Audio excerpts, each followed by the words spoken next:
Hey yo, what's up mga ka-bad boys? Pasensya na kayo kung ngayon lang ako nakapag-vlog. And then ngayon lang ako magsasalita kung bakit wala na kami sa Brusco Mansion. So syempre pag-uusapan muna natin ang lahat ng mga happy memories namin sa BM na sobrang saya talaga. So way back 2020, alam niyo naman na may Brusco House. Bahay lang yon. And then 2021 talaga ang pinakamasaya sa akin. Kumbaga, sobrang laki ng mansion na yon. 1,200 square meters and up and down. And then may pool pa. And then syempre, kung bakit kami napatira doon, binanatan kami ng may-ari ng gate na automatic. Sobrang saya nun. Sobrang amazed kaming lahat. And then syempre, subdivision yun. Hindi na kami mananakawan kagaya nung dati, di ba? And syempre, pagpasok namin, napakalawak ng parking. Sobrang solid talaga. Ang may kotse lang nun, ako, tatlo. Tapos si JM, dalawa. Si Russell, dalawa. Yun pa lang. And then eto na nga, dumating na nga yung pinakamasaya para sa akin na natupad ng lahat ng core yung pangarap namin na magka-sports car. Sipin nyo ako, may GTR. Si JM, may Camaro. Tapos, nadagdagan pa nung paglipat nga namin doon ng Mustang ni Jerry, Civic ni Gary, RS Turbo yun, WRC Glendon, BRZ ni King. Talagang ang saya. Sobra as in. At syempre, nagkakotse rin yung editor namin, si Jose. Tapos si Ragasapa, yung owner namin. Sipin yung pamalengke lang, bumili kami ng pera lang ng Brusco. Syempre, may kubo din doon, yung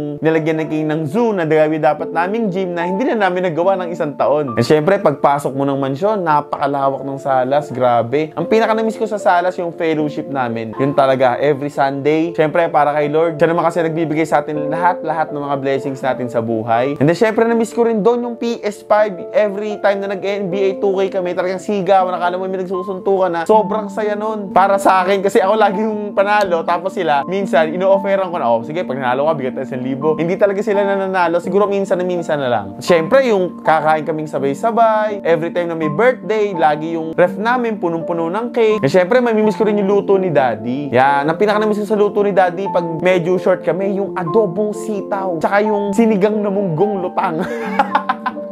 So, ayan, alam ng tropa yan. So, Daddy, miss na miss ko na kayo. And then, syempre, yung luto contents, di ba? Yung lagi may luto si Kuya, si Cha. And then, syempre, yung isa pang natupad sa pangarap namin, yung computer room. Kasi isipin nyo, parang computer shop. Kasi kami dati, nagbabayad yun ng 20 pesos ang oras. Doon, free. Nagdodotawan kami, nagka-counter kami. Sila, nagdodota to ko, hindi na eh. Tapos, minsan, doon din kami nag-EML. Tapos, minsan, Among Us. Tapos, syempre, yung edit na lahat kami, nandun, napakasaya talaga. Grabe. Tapos, syempre, yung pool pa. Kasi sa Brusco House dati, bumili pa ako ng pool, yung tinatayo ang poste lang, gano'n, para makaswimming kami. Sobrang lamig sa Tagaytay. Pagdating namin ng BM, ang lawak din ng pool, and then, ang saya. Talaga, swimming kami dito. Hawak namin yung oras namin. Hindi na kami napunta ng ibang lugar para mag-swimming. And then, syempre, doon na tayo sa kwarto. Pagtaas mo, maraming kwarto doon, and then, ang lagi namin pinupuntahan doon, yung meeting room namin, guys, yung karaoke room. Yun. Kakanta kami doon, sasayaw, talagang napakasaya. Kasi nga, nagpajama party pa kami. Yung umpisang paglipat namin, napakasaya nun. Lagi kami movie, food trip, and then yun na nga, paglabas mo ng karaoke room, ng meeting room nga, ang daming kwarto doon, ang dami naming memories doon. Syempre, pagpapasok ko ng mga kwarto nila, napakasaya. Syempre, yung mga kwarto namin doon, magkakasama, sa may baba muna, Wild Dog, sa pangalawa, yung kwarto ni Glendron kasama yung editor, si Daddy, tapos sa taas, yung kwarto nila King at Russell, yung kwarto ni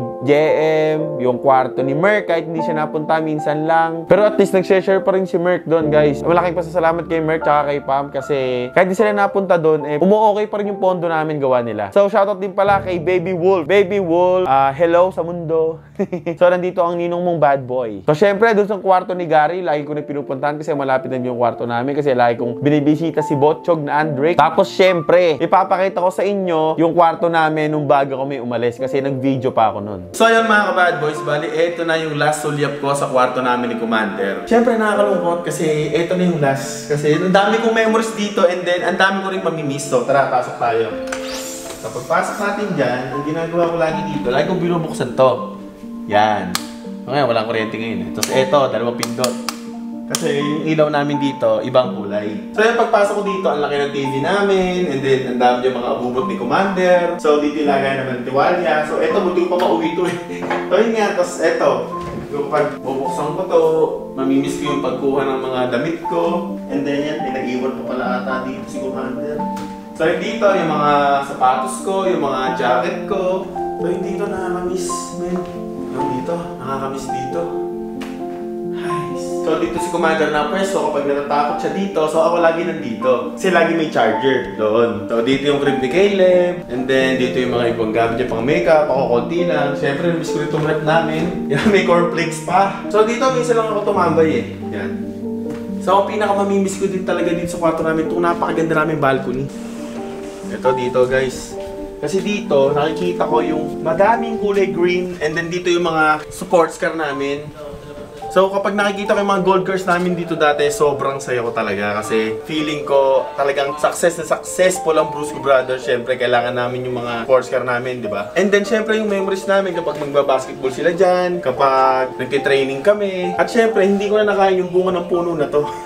At syempre guys, nung napakita ko na ang nakakamiss naming kwarto ni Commander, dito rin sa BM, dito ko rin reveal na anak ko si Jarins, di ba? Sobrang saya ko nun kasi para ako nabunutan ng tinik nun. Kasi syempre, naawa din ako sa anak ko na anak ko siya nung college ako. Nung din naghiwalay kami ng mami niya nun kasi syempre, mga immature pa kami. Kumbaga, kawawa din yung bata. Lagi siyang nanonood ng mga vlogs ko and then ng mga ninong niya. Syempre, gusto ko rin may pagmalaki siya sa inyong lahat ng mga nanonood sa akin. So syempre, dito rin sa BM, sa Brusco Mansion, unang tumira si Caleb, di ba? Kasi malapit lang yung hospital dun eh. Kaya sobrang saya ko rin talaga nun kasi syempre, medyo mature na ako. Tapos si Caleb, ng pangalawang baby boy ko, kasama namin doon ni Commander. At syempre, kasama mga ninong at ninang niya. Kaya napakasaya ako din talaga sa Brusco Mansion. Wala akong masabi. Miss na kita, Brusco Mansion. Okay guys, and then syempre, namimiss ko rin pala si Jonathan kasi may kwarto kami sa labas noon. At syempre, si Kuya Noel, pati si Dags, na mga nagbantay din sa amin nung mga panahon nasa BM kami. And then, syempre, yung pagbabasketball namin doon. At may mga kapitbahay kaming mababait. Sila Colonel, may half court doon, pang basketball kami. Syempre, sila Ma'am Lee, yan, sila Judy, Anya, and then si Mr. Lee, na laging tumutulong sa amin doon. At syempre, hindi mawawala sa isip ko yung mga aso na nagbantay din sa amin, na si Bullet na nandito sa amin, si Bacon, si Phantom, si Emmy, si Alpha, si Fiona, nandito rin sa amin. At syempre, si Bully. Wala na si Bullet, guys. Nakagat siya ng ahas.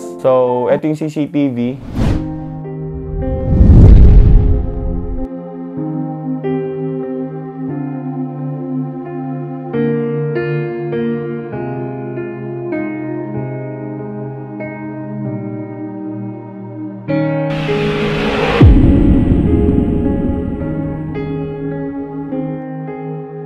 Bigla na lang siyang bumagsak. Kadadaan-daan lang namin doon yung pala nakikipaglaban siya sa ahas na di namin subukang kalain na ang bilis ng panahon. So yun nga pala yung anak ni Beauty. Guys, di ba si Beauty yung pitbull namin na nandito sa bahay na nakanak doon sa BM na nakawala lang siyang gabi tapos buntis na pala pagbalik nung nahanap namin. So yung pinakabunso ni Beauty. Kaya kami ni Kuya guys mayak-iyak na kami noon nung nangyari yon. So run free, Bully It, we love you. At yun nga pala guys, nagpaalam na rin pala si Jose. Hindi na namin siya editor. Ang masasabi ko kay Jose guys, sobrang mamimiss ko yung taong yun. Hindi na ako nakapagpaalam sa kanya nung dulo kasi nagmamadali na rin siya. Meron siyang mga kikitain na family niya, syempre. Si Jose talaga, isang utos ko lang talaga. Kahit hindi edit yon, kahit Jose, bumili ka sa ganito. Jose, samahan mo si Carla. Jose, may papabili ko para kay Caleb. Jose, punta ka muna sa bahay. Basta, Jose. Wala siyang reklamo kay Jose. Mamimiss kita. Talaga, solid. Kahit magka-Brusco editor pa kami ngayon, ikaw talaga ang pinaka number 1 sa akin sa editor ng Brusco. Sobrang solid mo. Tsaka si Justin din kahit editor ka ni JM, Justin, mamimiss ka namin. Kasi hindi biro yung pinagsamahan natin 1.5 years din. Sobrang tagal, BH pa. Kaya, mahal na mahal ko kayo, guys. Magkikita pa rin tayo kahit hindi na kayo editor bilang magtotropa na. So, guys, naghahanap nga rin pala kami ng editor sa Brusco. So, mag-PM lang kayo sa manager ng Brusco. Syempre, si Super Jeric. I-PM nyo lang siya sa IG or sa FB. Kayo na bahala. Basta i-edit nyo yung pina-editor challenge namin at doon kami mamimili. At yun nga, kung maganda yung talagang feeling yung gusto nyo talaga maging editor, i-PM nyo si Jeric. Okay. So, eto na nga guys. Dito na nga tayo sa Brusco Mansion. Hey, what's up mga ka-bad boys? Gusto nyo bang kumita ng easy money? So, may alam akong isang betting app na namimigay ng malaking papremyo. At sobrang bilis pa mag-cash out dito. At guys, eto yung tinatawag na 1xBet. So, yun guys, kapag magre-register na kayo, huwag nyo kakalimutan tong promo code ko na 1xJona para makakuha kayo ng bonus na up to 7,000 pesos. So, yan mga ka-bad boys, kapag magka-cash in kayo, syempre, i-click nyo yung Gcash. Ayan, click nyo yung Gcash. And then, ilalagay nyo yung minimum 300 and then Gcash account number nyo, Gcash account name. So yun mga ka-bad boys, so unang gagawin natin, i-click natin yung Swampland. Ayan, hinanap ko na siya. So yun mga ka-bad boys, ganito lang rin yan. Syempre, place a bet. Siguro 90 pesos muna. So ayan. So feeling ko dito yan sa gitna. Oh, take winnings.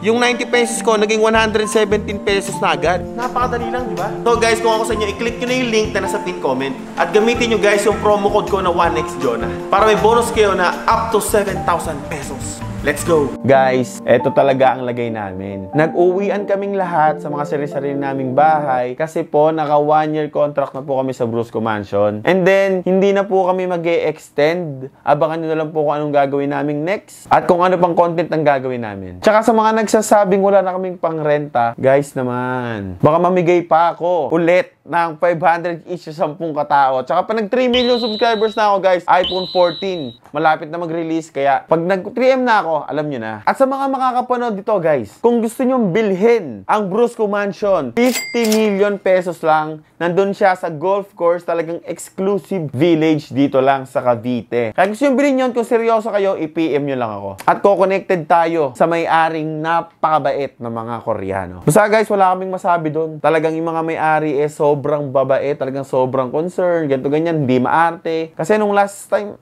ayoko na lang magsalita. Basta guys, abangan nyo na lang kung magbibideo pa kami ng Brusco, kung may mga ganito ganyan, kung may mga tanong pa kayo, issue para sa inyo, itanong nyo lang sa akin, sasagutin ko yan. Kaya ako nag-video na to para malinawan yung iba na kung wala na ba kaming ganito ganyan, ganito ganyan. Okay guys, kaya dito natatapos itong vlog ko. Maraming salamat talaga sa walang sawang sumusuporta pa rin sa akin tsaka sa Brusco Brothers. God bless you all. Brusco Bros lang. Malakas. Yeah. Dilem kasi mag-isip bad boy. Hindi sa lalamunan tong ituring bad boy. Lakas ng hangin galing sa aking